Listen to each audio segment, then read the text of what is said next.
La parole est donc à Monsieur le Président Mélenchon pour une durée ne pouvant excéder 10 minutes. Vous avez la parole. Chacun parle de son banc, comme je l'ai dit au début de nos débats. Comme tu veux. Monsieur le Président, ministres, collègues, ce n'est pas une chose évidente que de présenter une motion de rejet à propos d'un état d'urgence sanitaire. Mais nous le faisons en pleine conscience de nos responsabilités. Nous avions jusqu'au 23 mai pour voir l'actuel état d'urgence courir à son terme, et donc le délai ne manquait pas pour qu'on puisse aller plus loin dans la discussion et dans la bonne analyse de ce qui reste à faire.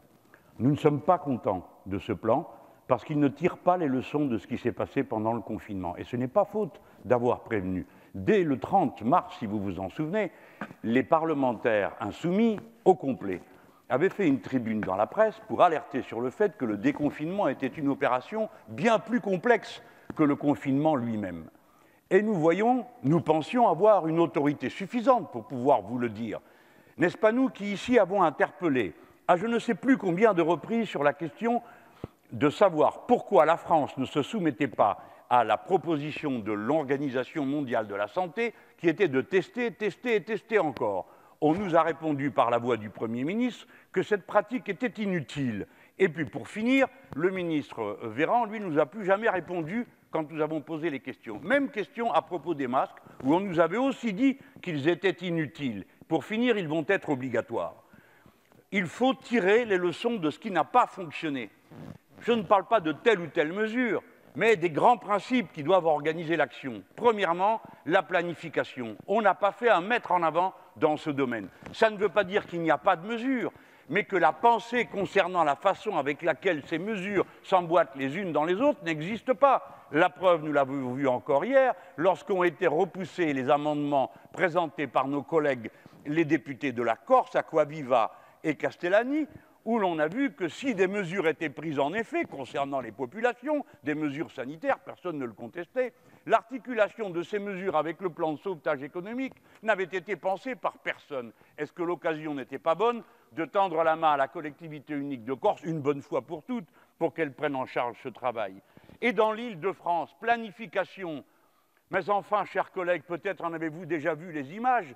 Comment peut-on à la fois dire qu'il faut ouvrir le plus d'entreprises possible et y faire venir ceux qui doivent s'y trouver parce qu'ils ne peuvent pas être au télétravail, et en même temps ne pas harmoniser avec les moyens de transport qu'on met en œuvre, si bien que nous avons des pourcentages de moyens de transport qui seront en circulation sans savoir s'ils correspondent au pourcentage des personnes qui, elles, doivent prendre les moyens de transport en commun pour aller au travail. Si bien qu'a déjà commencé une cohue épouvantable sur les quais.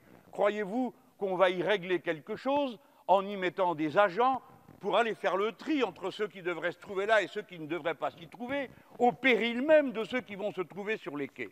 Je pourrais donner d'autres exemples, et je m'en tiens à celui-ci. Ça, c'est pour la planification. Comment va-t-on régler cette affaire? En culpabilisant les populations? Vous le savez comme moi, c'est un discours insupportable qu'on entend dans les médias. Vous n'y êtes pour rien, bien sûr. Mais il vaut mieux qu'on le dise, que c'est un discours insupportable, que de culpabiliser sans arrêt les gens en disant « si le microbe se répand, c'est de votre faute ». Non, ce n'est pas de leur faute. Et il faut arrêter sans cesse de les mettre en cause. Alors, j'ai donné l'exemple de la planification. Maintenant, je viens sur la réquisition. La dernière fois que nous en avons parlé au ministre Le Maire à propos de l'entreprise Luxfer qui produit des bouteilles permettant le transport de l'oxygène médical dans les meilleures conditions techniques connues en Europe, c'est la seule usine qui sait le faire. On vous propose de la renationaliser, ça ne coûte pas 1 euro. Le ministre nous a répondu, interpellé pour la 3e fois, je ne maîtrise pas assez le dossier. Mais il faut le maîtriser, il faut nationaliser Luxfer, il faut nationaliser Famar. Ensuite, la question des réquisitions. Alors on nous dit de temps en temps, on réquisitionne. Mais qu'est-ce qui a été réquisitionné? Nous voudrions le savoir. Ce n'est pas la réquisition des entreprises qui fabriquent des masques que nous demandons.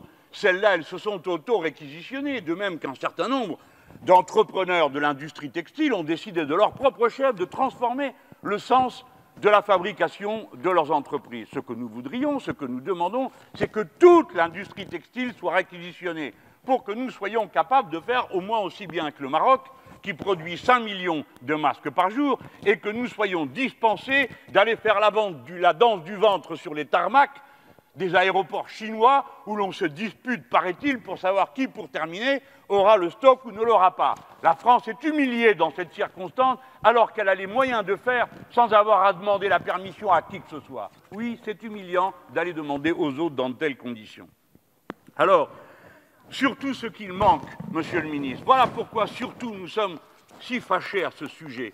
Ce sont les mesures sociales. Bien sûr qu'il y en a des mesures sociales de prise. Personne ne va dire il n'y en a pas, ce ne serait pas vrai. Mais ce dont... Ben, vous vous réjouissez de peu. Car en toutes circonstances, ce qu'il faut voir, c'est ce qui manque à l'appel et qui fait défaut et va nuire à la cohésion. Les masques doivent être gratuits. Les masques doivent être gratuits. Les pauvres gens font le total de ce que ça va leur coûter. Et comment ferez-vous pour savoir demain si tel masque est encore utilisable ou s'il ne l'est plus? Vous ne le savez pas. Ils doivent être gratuits et distribués par la puissance publique. Nous en avons les moyens. Nous avons des milliards dans ce pays que nous allons donner ici et là, donc nous pouvons les donner d'abord à la population.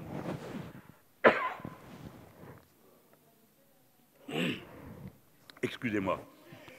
Voilà pour les masques. Ils doivent être gratuits. J'en appelle à votre conscience aussi sur la détresse alimentaire. La détresse alimentaire ne se montrera pas. La détresse, comme la misère, se cache. À Cuba, on envoie les médecins dans la campagne aller d'une maison à l'autre pour voir si des gens sont malades. Eh bien, en France, on devrait pouvoir aller d'une barre d'immeuble à l'autre pour voir si des gens y ont été oubliés, si parce qu'ils sont handicapés et qu'ils ne peuvent circuler, ils ne font pas leurs courses. Il faut qu'on aille partout pour ne pas abandonner ceux qui, aujourd'hui, ont faim dans notre pays. Parce que c'est une réalité. C'est une réalité. Et la carte de la diffusion du microbe suit la carte de la pauvreté. Nous le savons maintenant, statistiquement, c'est un fait établi. Les départements les plus pauvres, les rues les plus pauvres, sont les plus atteintes dans notre pays. Alors, à plus forte raison, quand il s'agit d'îles entières, collègues, qu'est-ce qu'on va faire pour s'éviter cette honte qu'il n'y a pas l'eau courante à Mayotte? Comment on va dire aux gens de se laver les mains dans tel ou tel quartier où il n'y a toujours pas l'eau courante et où personne n'a rien fait? Et de même en Guadeloupe, ça fait des mois que ça dure. Alors il faut qu'il y ait une autorité forte qui tranche et qui dit c'est comme ça qu'on va faire et pas autrement. Et que tous ceux qui ont à en connaître s'y soumettent immédiatement, parce que c'est la volonté et la nécessité de l'unité nationale. Si nous n'allons pas à la rescousse des plus pauvres, le microbe circule d'abord dans la pauvreté. Il faut que les frais bancaires soient annulés. Il faut encore de la planification, que les loyers soient suspendus. Le ministre de Normandie nous a annoncé que les expulsions seraient repoussées à juillet. C'est une bonne décision. Mais alors autant prendre la meilleure, c'est-à-dire la suspension des loyers à payer. Pourquoi en rester au régime de l'expulsion? Qui aujourd'hui est capable de réorganiser sa vie et sa vie quotidienne dans les conditions qui sont celles du confinement ou du déconfinement hasardeux auquel nous allons participer? J'achèverai par un ultime exemple.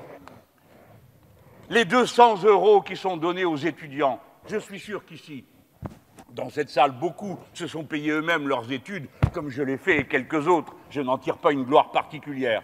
Eh bien, vous savez comme moi que nous vivions de nos petits boulots qui nous permettaient d'y arriver. On leur donne 200 €. Enfin, ce sont de jeunes adultes. Qu'est-ce que vous faites avec 200 €? Rien du tout. Donc, n'allons pas nous réconforter en nous disant on a fait ce qu'il fallait, parce qu'on ne l'a pas fait. Ce n'est pas vrai. Avec 200 €, ils ne le peuvent pas. Voilà, maintenant, il faut que j'aille à ma conclusion. 1 minute vient de s'écouler. Collègues, il y avait des gens qui admiraient d'une manière tout à fait déraisonnable le magnifique et merveilleux système allemand à leurs yeux. Les Allemands sont plus pragmatiques que ceux qui les admirent. C'est la raison pour laquelle ils ont décidé de procéder à des reconfinements. Pourquoi? Parce que, non pas comme Cassandre ou un oiseau de malheur, je vous annonçais qu'il y aura un deuxième pic à l'épidémie. Je ne le sais que par les épidémiologues, c'est tout. Eh bien, c'est bien ce qu'on observe. Et craignez que les cohues que nous voyons sur les quais, les enfants qui vont rentrer à l'école dans des conditions que je juge discutables, tout cela, ce sont autant de clusters pour l'avenir. Dès lors, nous devons faire preuve d'une vigilance sanitaire extrême. C'est la raison pour laquelle, quoique je sois moins confiné que j'en ai l'air, j'ai décidé de rappeler que je resterai confiné le 11 mai. Je pense donc que nous devons tous respecter scrupuleusement les consignes sanitaires qui nous sont données, même si la comparaison de cette carte avec du rouge et du vert est absolument absurde, parce que quand on y regarde de près, au bout des 40 pages, il n'y a que 2 différences. Quelles sont les dates de reprise des collèges et est-ce que les parcs et jardins seront ouverts? Notre vigilance ne veut pas dire que nous acceptons d'une quelconque manière les avancées de cette société de surveillance. Je ne veux pas juger de vos intentions. Ce n'est pas mon sujet, mais je vous mets en garde. Rappelez-vous le fichier Edwige. Dans ce pays, la technostructure liée aux grandes plateformes et aux structures policières sont absolument affolées, comment dire, hallucinées par l'illusion technologique. Ils voudraient tout contrôler, tout connaître. Au mois de décembre dernier, ici même, vous avez voté un article 11 à la loi sur la santé qui permet que l'on mette à disposition de l'intelligence artificielle les recoupements de données sanitaires pour, bien sûr, anonymes. Vous avez des garanties, vous, sur cet anonymat? Ne laissez plus ces gens, je veux dire les contrôleurs généraux, avancer dans tous les domaines, sur tous les sujets, contrôler la vie des gens, car on ne reviendra jamais en arrière, vous le savez aussi bien que moi. Je ne veux pas de cette société où un drone me donne des ordres après que mon téléphone est contrôlé, je suis bien à l'endroit où je dois me trouver. Non, ce n'est pas le monde dont nous voulons. Alors vous savez, souvent la littérature et la poésie vous donnent le moyen d'anticiper ce qui va se produire. Je vous invite à lire Un bonheur insoutenable, dira Lévin, et vous verrez un monde parfait où tout est contrôlé, et où vos goûts sont permis, oui, à condition qu'ils soient permis. Et vous verrez quelle impasse c'est. Ne laissez pas ceci se faire. Des restrictions ont été données, merci à ceux qui ont permis qu'elles aient été données. Et je sais que ce n'est pas la même opposition que nous. Nous n'en voulions pas du tout. Voilà ce que j'avais à vous dire. Nous allons aller vite maintenant, beaucoup de travail a été fait. Nous avions le temps de faire mieux. Et notamment de tirer plus profondément les expériences de tout ce qui n'a pas marché pendant la période du confinement et dont je vous ai fait grâce par un effet de solidarité qui ne durera pas aussi longtemps, je veux dire qui s'interrompra dès le 12 mai, si trop de gens sur les quais tombent malades à cause de vous. Merci, Monsieur le Président.